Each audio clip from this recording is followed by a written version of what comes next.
The laptop was open. Not forgotten, left. Like she wanted me to see it. The house was too quiet for a Tuesday evening. Not peaceful, hollow. As if something had just been scraped out of it. I got home early. Only by 30 minutes, but that 30 minutes turned everything I thought I knew upside down. Her car was already in the driveway. No footsteps overhead. No hum of the shower. Just stillness. I remember the way the air felt, stale, like a room sealed off too long. I remember thinking, this feels wrong, before I even knew why. Then I saw it. The laptop. It was sitting on the bed, not tucked away or accidentally left behind. Centered, screen aglow in the fading dusk. The cursor blinked beside the words. He has no idea how easily I'll take everything. At first, I didn't even react. I just stared as if reading something in a foreign language. But the words didn't change. The sidebar was filled with drafts, emails to a lawyer. Files labeled asset breakdown, custody leverage, and worst of all, my name. Over and over. Coded. Categorized. Dismantled like I was a spreadsheet cell she couldn't wait to delete. I didn't touch the keyboard. I didn't scroll. I didn't take a screenshot. I just stood there letting every line crawl over my skin like frost. And then I saw it, the mouse. It was slightly off-center, angled the way it always was when she used it. I reached out, hovered my hand above it, and paused. Warm. She'd just been here. Moments ago. Maybe she was still in the house. Maybe she'd heard the garage, the creak of the front door. Maybe she was hiding just beyond the doorway waiting to see what I would do. Waiting to watch me shatter. But I didn't shatter. Something did break, yes, but not loud, not messy. No shouting. No tears. Just a feeling. Like glass cracking beneath pressure. Thin veins forming beneath my feet. And once you hear that sound, once you know the ground was never safe, you can never unhear it. I stepped back. Not to retreat. Just to breathe. The silence felt different now. Charged. Not empty, weaponized. This wasn't an accident. This wasn't a mistake. She wanted me to see this. And for the first time in our marriage, I realized something that chilled me more than the words on that screen. She didn't fear losing me. She feared losing the upper hand. And I had just arrived home too early to let that happen. She came downstairs like nothing happened. Poured wine. Laughed. Kissed me. She descended the stairs like it was any other evening. Barefoot. Hair still damp from a shower I hadn't heard run. Wrapped in the soft gray robe I bought her last Christmas, the one with her initials stitched near the collar in navy thread. She wore it like armor now. I had a headache, she said, pressing her lips to my cheek. Her breath was warm. She smiled a little too long. Not warmth, but precision. Like a magician asking you to pick a card she's already palmed. She poured the wine. Lit a candle. Plated the food like it mattered. Thai. My favorite. She even folded the napkins. I watched her from across the table, fork in hand, moving slow. She spoke like always about traffic, her boss, something ridiculous her coworker had done. I nodded but didn't really nod. I answered but didn't really speak. I was watching the choreography now. The way she moved her hands, calm, composed, almost graceful. Not shaking. Too still. Like a painting trying to convince you it's real. Every gesture measured. Every blink placed with intention. She wasn't improvising. She had rehearsed this scene. And I sat in it, playing my role. It was eerie how natural she seemed. Her voice held just the right tone of exhaustion, the right hum of affection, even that soft note of apology for not having cooked. It's been a day, she said, sipping wine. But I missed you. I smiled. Softly. Like a man fooled. She had no idea I knew. And in that moment, something strange took root, not rage, not sorrow. But something colder. I almost envied her. Envied the ease with which she lived in this lie. The grace of someone who believed the curtain would never fall. After dinner, I offered to clean up. She seemed surprised, touched even. Kissed my shoulder and went upstairs, said she wanted to read. Or maybe text him. Or maybe both. The moment her footsteps faded, I ran the tap. And as I scrubbed the plates, I imagined the house as a set. The lighting warm. The walls too thin. Our photos lining the hallway like props in a play that was already over. She thought she was directing the story. But I was already rewriting the ending. She said she went to the gym. But her towel was still folded. Dry. Untouched. Wednesday. She left at 6:32 a.m. I remember the way her car pulled out of the driveway, no hesitation, no pause, like a scene she'd performed before. She kissed me goodbye with the same distracted sweetness she always did, lips grazing my cheek like they didn't want to stay too long. Pilates, she said. Then a meeting. I nodded, still in bed. Pretending sleep. 30 minutes later, I was in the laundry room. Her gym bag sat in its usual spot, zipped tight, nothing out of place. I opened it slowly. The towel was there. Still folded. Corners sharp. Fabric flat like it had never held sweat, never touched steam. I pressed it to my face. No scent. No warmth. No trace of her. Just clean cotton and the silence of a lie. I didn't feel shock. Or betrayal. Just confirmation. A quiet checkmark on a growing list. By noon, I wasn't angry. I was working. I started a folder, nothing dramatic.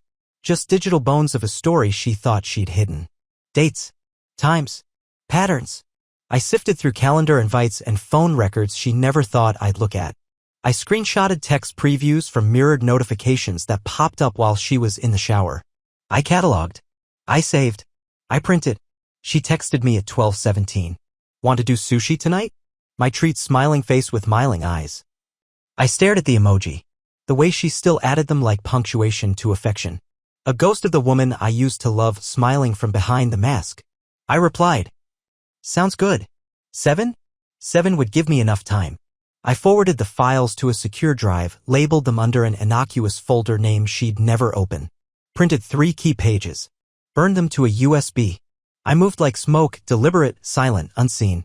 She had left the door open. And now I was walking through it. She said she was calling a client, but I heard his name softly like a slip. I wasn't spying. Not yet. But when lies enter your home, your senses sharpen. Sound becomes shape. Words become weapons.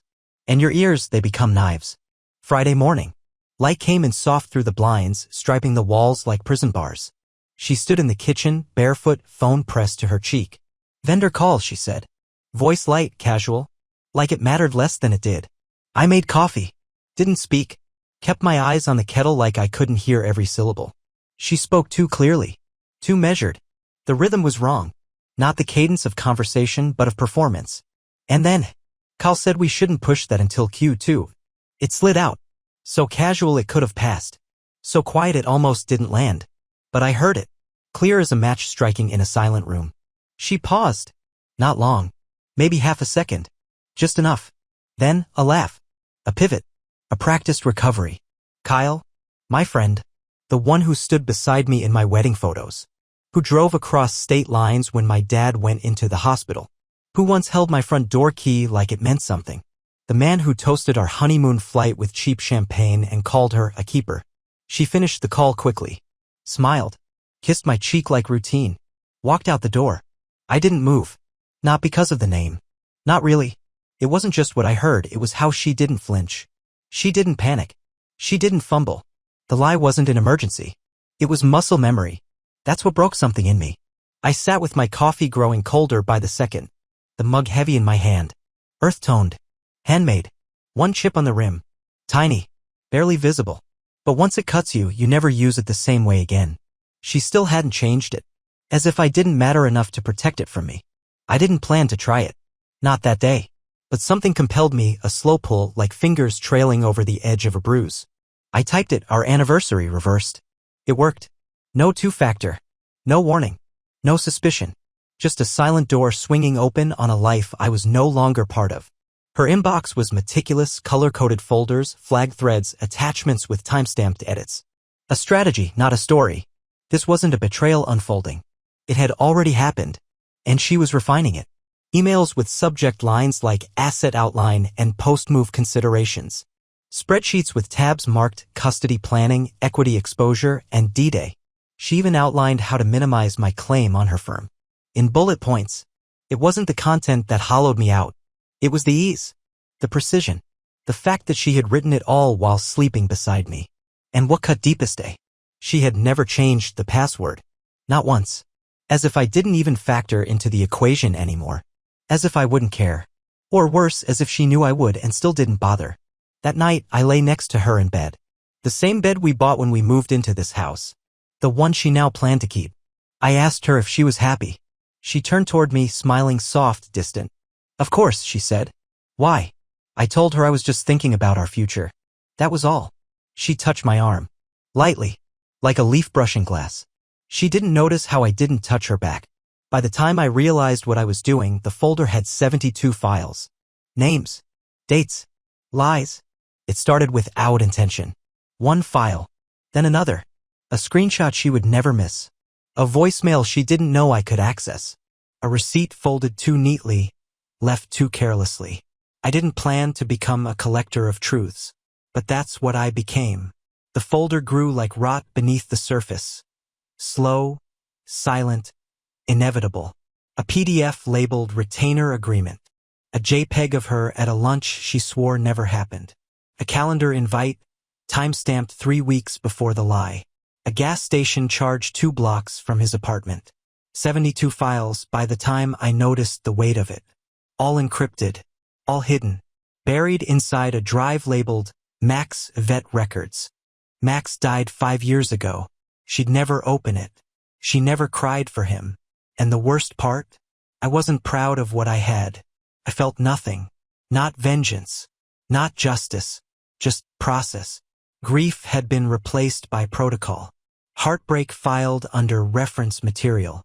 I moved like a man indexing the debris of a fire that hadn't finished burning yet. She thought she was winning, but only the game she believed we were still playing. I had stopped playing a long time ago. Now I was documenting. I wasn't trying to stop her anymore. I was waiting, not passively, but with precision. Letting the weight of her own carelessness pile brick upon brick until the foundation cracked.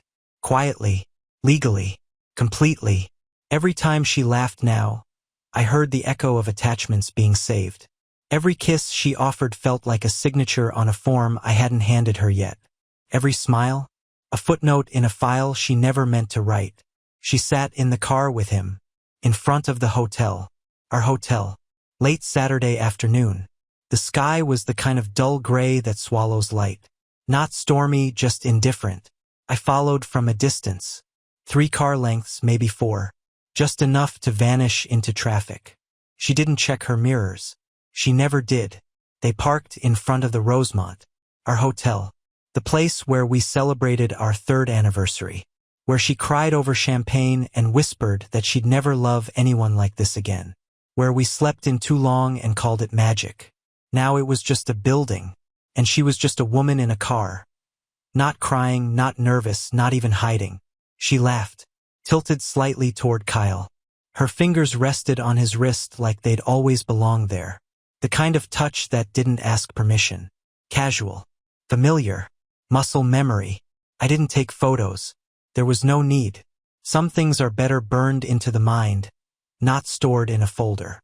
She didn't kiss him. No dramatics. No gasp-worthy betrayal. What I saw was worse. Comfort. She was at ease with him. Unscripted. Free of the calculations she wore around me. Her smile wasn't sharpened to fit the shape of our marriage. It was loose, effortless, real. I realized then, maybe she didn't betray me for thrill.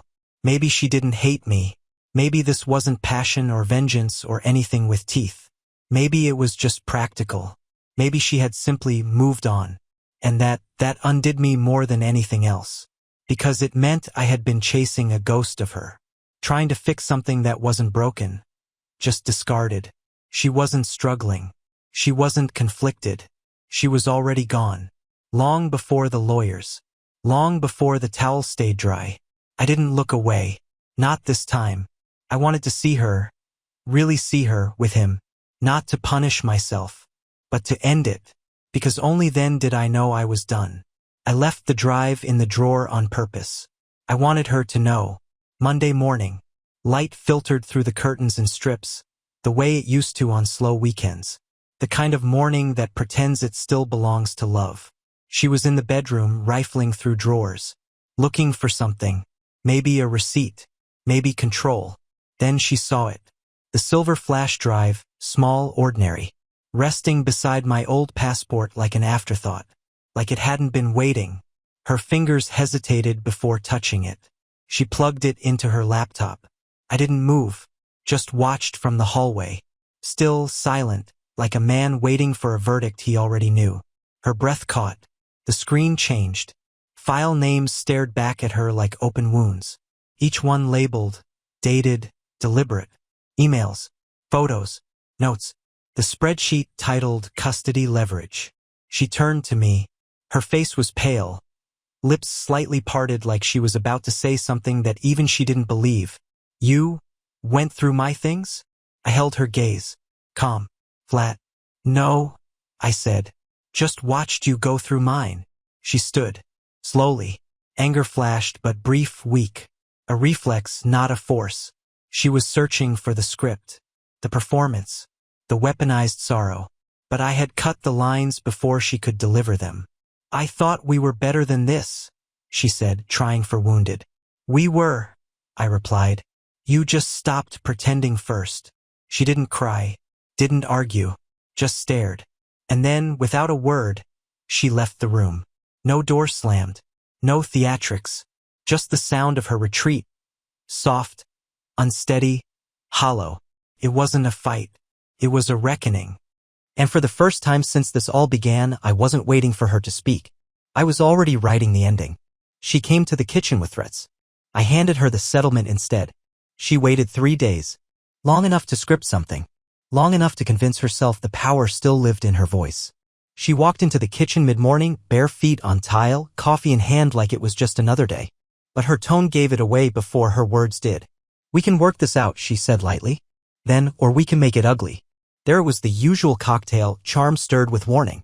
She always thought threats were more palatable when dressed in soft tones. I didn't raise my voice. Just reached for the manila folder tucked beneath the newspaper and slid it across the table.